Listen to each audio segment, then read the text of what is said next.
that humans really do like to be controlled. They don't like free will. You got told, stand 6 feet away from somebody, and guess what you did? You stood 6 feet. They told you put on a mask, you put on a mask. They told you to look at somebody and be judgmental if they cough, if they sneeze, and guess what you did? You were judging these people. You didn't realize that you were losing control when they told you to stay in the house and they gave you a curfew.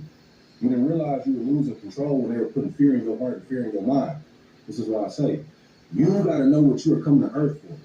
When you come back to earth, because you are visiting earth, you are not from here, you are from somewhere else.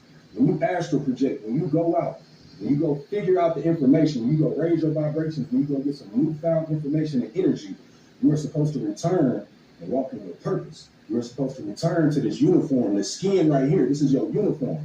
But instead, you can't even tap into this because you think you are one with the physical. You are not. This is why you say, my head, my hands, my arm, my back, my eyes, my nose, because you are separate from it. You are a spirit living inside of a physical. You are operating inside of a physical body, right? But if you are doing that and you notice that this is your uniform, you'll start to pay attention that you haven't even been having a great human experience. Because every time that you rise up, you got to think about the bills that you got to pay. So you already get up not being grateful to be in this uniform because you got to go to the closet and put on your other uniform of this worldly space that you live in. And now you got to operate from those frequencies.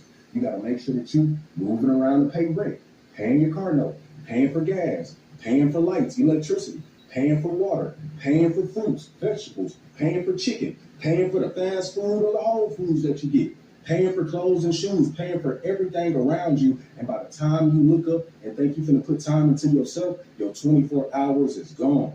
So how many people do you think are really having control of their time, really having control of their life? They don't. They are paying a fee to become free. Let me say it again. You are paying a fee to become free.